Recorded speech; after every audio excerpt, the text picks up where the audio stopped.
Some of these can be worth hundreds of dollars. I'm gonna get canceled for that.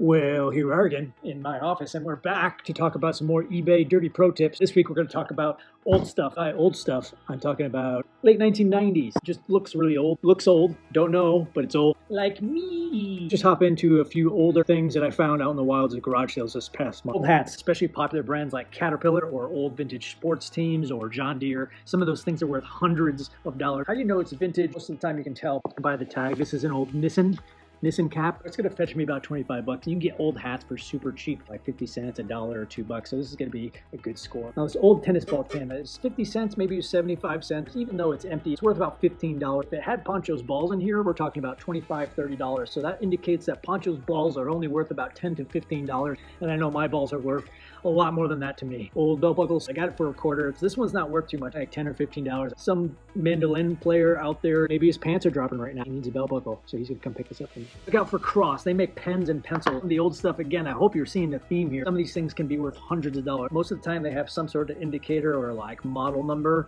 Oh, there it is. Got the model number right there. Now, people that are selling Cross are aware that they do have value as they're high quality. You don't really go accidentally buy Cross pens as they are a little bit pricier. It's not like buying a dollar pack of 10 over at Walmart. You might pay up a little bit, paid $5 for these, and you will find good deals on old Cross pens. Pretty Princess is a game that you should be looking out for. This one happens to be brand new. I think I got it for $5 or $6. This one's from 1999. The new one's only worth like $14, $15, but there are collectors out there of the older games. This one, brand new, is going to fetch me about $40 to $45. And how you know the value of any particular Pretty Princess game is based on how pretty the princess is on the box. Oh, that's not true.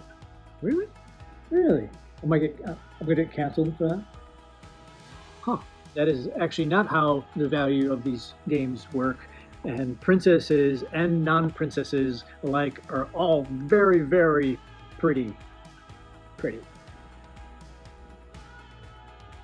So that's it this time for quick and dirty pro tips for selling on eBay. I will see you out in the wilds.